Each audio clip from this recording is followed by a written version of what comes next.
Quando as escolas helenísticas já não estão num pensamento tão alto, tão frutífero, quando o Império Romano já está se fragmentando, é aí que vai nascer uma nova forma de pensamento. Essa nova filosofia é chamada então de filosofia medieval, mas isso é muito a posteriori. Chamamos de medieval porque ela está relacionada ao período da Idade Média. Mas percebe desde agora que a filosofia, o pensamento medieval, ele nasce um pouquinho antes da Idade Média.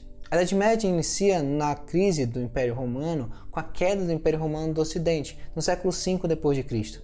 Mas é a partir do século I que a patrística, esse primeiro período da filosofia medieval, já começa a ganhar contornos. A filosofia medieval tem como principal tema, diferente do helenismo, que traçava temas importantes como o modo de viver, alcançar a ataraxia, a paz de espírito. Agora, o principal, o central problema está na relação entre fé e razão. É a partir dessa discussão que tudo irá acontecer na filosofia medieval. Podemos dividir didaticamente esse período em duas etapas, a patrística e a escolástica, uma fazendo referência à primeira metade da Idade Média e a outra à segunda metade. Em uma temos fortemente a influência de Platão, na outra fortemente a influência de Aristóteles. É claro que eu não tenho somente dois autores nesse período produzindo, existem vários autores muito importantes, mas tratando de Enem e vestibulares, dois autores são essenciais, Agostinho de Hipona e Tomás de Aquino.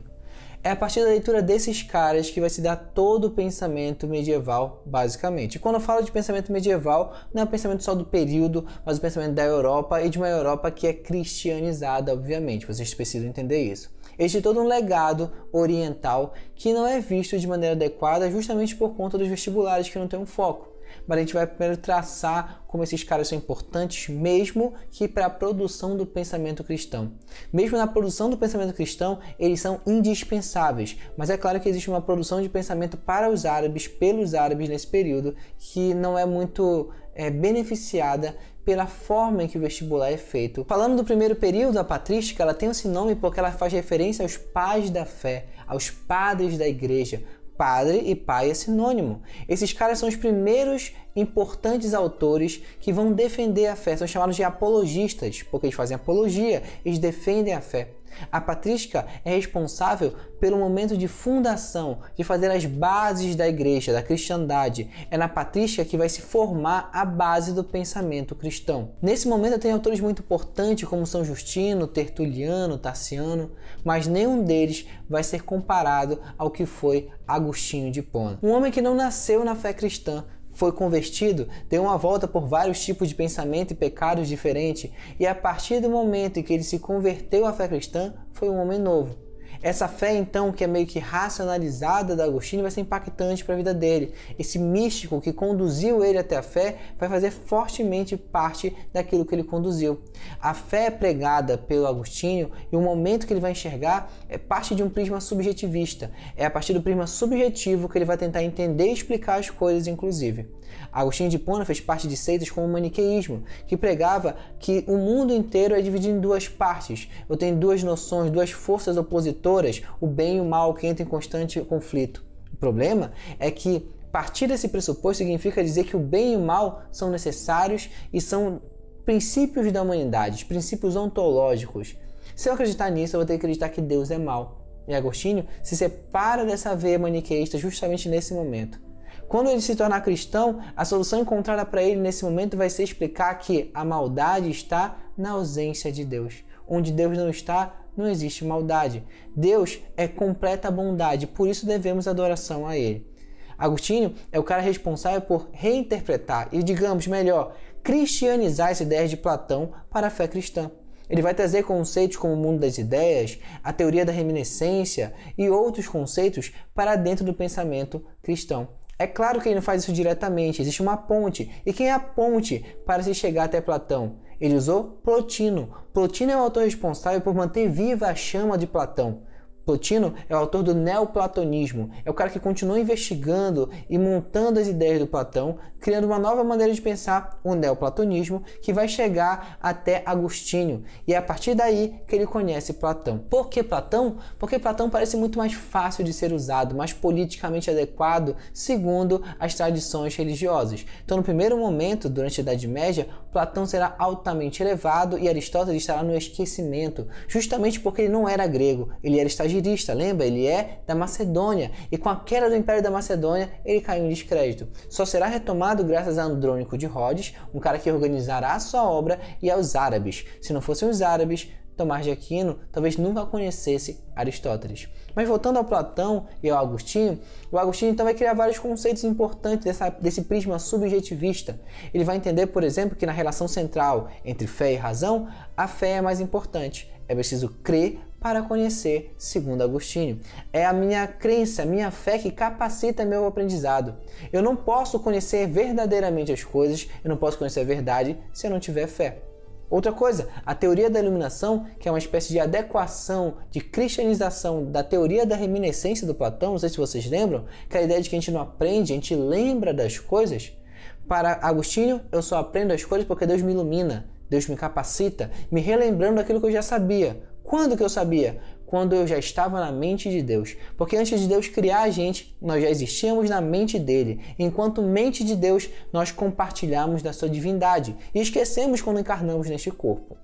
Outra ideia interessante de Agostinho está no fato dele não tentar, por exemplo, provar que Deus existe. Porque assim como Platão, ele desprezava o mundo sensível ao nosso redor, porque esse mundo sensível é falso. Esse mundo não tem como provar a existência de Deus, vai apontar Agostinho. Uma ideia final é que Agostinho entendia no seu livro Confissões, o principal livro, um relato autobiográfico do autor, em que ele vai dizer basicamente que Deus e os problemas de nossa vida estão no nosso interior. Deus habita em nós. É uma perspectiva subjetivista, volto a dizer. Então as preocupações e as interrogações de Agostinho serão feitas a partir de uma ótica subjetiva. É aqui dentro de nós que ele vai procurar entender os maiores problemas da humanidade. É assim, por exemplo, que ele vai explicar a ideia do livre-arbítrio, a vontade. É possível o ser humano praticar o bem? Segundo Agostinho, sim. Mas desde que o pecado original foi cometido, desde que Adão e Eva pecaram, a partir dali o bem passa a ter um empecilho. Estamos amaldiçoados, por assim dizer. Então somente a nossa vontade, o nosso livre-arbítrio não basta para fazer o bem. Precisamos do apoio, precisamos da dádiva de Deus. Sem a graça divina não podemos fazer o bem.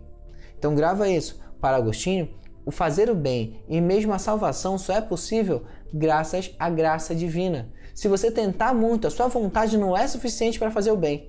Então o que você fez? Se você fez, por exemplo, uma boa ação nessa pandemia, você só fez graças à vontade divina, porque somente a tua boa vontade não é suficiente para realizar as boas obras neste mundo. Do outro lado, eu tenho a escolástica pregada por um grande nome, Tomás de Aquino. E se Agostinho cristianizou Platão, Tomás de Aquino cristianiza Aristóteles. Aristóteles que chegou a ele pelos árabes. E aqui eu lembro de dois caras muito importantes, Avicennas e Averroés. Avicennas e Averroés são os comentadores muito importantes do mundo árabe, digamos os principais especialistas do mundo medieval de Aristóteles, e é a partir deles e graças a eles que a tradição aristotélica é mantida viva e que textos que eles traduziram chegam até Tomás de Aquino. E a colaboração de Aristóteles para o pensamento de Tomás de Aquino está na sua lógica. A lógica aristotélica é assimilada por Tomás de Aquino e é utilizada por ele para poder defender a sua fé cristã. Então digamos que eu tenho um passo mais complexo aqui do que foi lá em Agostinho. De alguma maneira geral, o Tomás de Aquino não apenas cristianiza as ideias de Aristóteles, ele vai usar elas, ele vai assimilar elas para poder criar um novo sistema dogmático para a igreja. Nasce uma espécie de nova filosofia medieval a partir do pensamento de Tomás de Aquino com base nas ideias de Aristóteles. Se o Aristóteles ele valorizava a ideia da experiência, o mundo sensível ao nosso redor, é justamente isso que o Tomás de Aquino vai fazer. Quando ele valoriza a razão, lembra do nosso problema central, a ideia da razão e da fé? Para ele, a razão ela é algo importante. É claro que ela é menor que a fé, porque senão ele seria cristão, mas a razão ela está a serviço da fé, de uma maneira independente. Primeira coisa, existe a possibilidade de conhecimento fora da fé. Se eu lembrar bem, Agostinho não aceitava isso. Para Tomás de Aquino, existe a possibilidade de conhecimento fora da fé. A ciência produz isso, por exemplo. E a razão, ela está relacionada a conhecer as coisas. É uma capacidade dada por Deus, capacidade racional, que nos possibilita conhecer o mundo externo. Que mundo externo é esse? A natureza. E o que a natureza é? A obra de Deus. Então, enquanto eu conheço a natureza, eu posso conhecer também Deus. E aqui vem uma coisa nova. Agostinho entende que eu não posso provar que Deus existe e que nem devo me preocupar com isso. Não posso e nem devo. Agora, Tomás de Aquino entende que eu posso e que eu devo provar que Deus existe. Por quê? Porque a natureza é obra de Deus e toda obra revela algo do Criador. É a partir disso que ele vai analisar e vai tentar provar a existência de Deus. Então, para Tomás de Aquino, é importante provar a existência de Deus e ele vai tentar fazer isso através da teoria das 5 vias. As 5 vias de Tomás de Aquino são as provas da existência de Deus.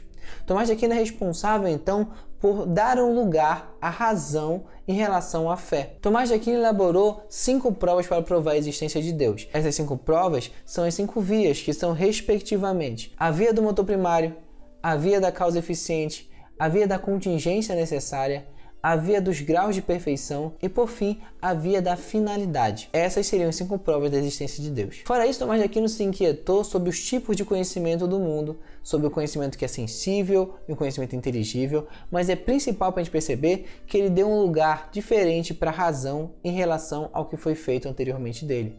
Ele racionalizou mais a fé cristã.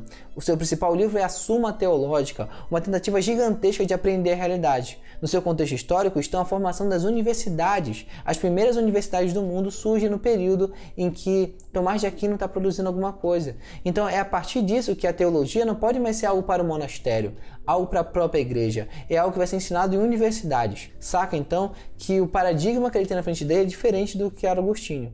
Em resumo, a filosofia medieval pode ser dividida em 2 períodos e surgiu na fragmentação do Império Romano. Esses 2 períodos são a patrística e a escolástica. Eu tenho a influência de 2 autores importantes nesse período. Na patrística, Platão; na escolástica, o Aristóteles, e 2 autores importantes em cada um dos lados, não são únicos. Na patrística, o principal autor foi Agostinho de Hipona, na sua ideia de que eu preciso crer para conhecer. No outro lado, na escolástica, nós temos a figura emérita de Tomás de Aquino, com a ideia de um lugar da razão específico. Eu posso quantificar, eu posso potencializar a minha fé com minha capacidade racional. Afinal, nada melhor para conhecer Deus do que tentar aprender sobre Ele. A razão, então, na verdade, é um veículo de potencializar a nossa fé.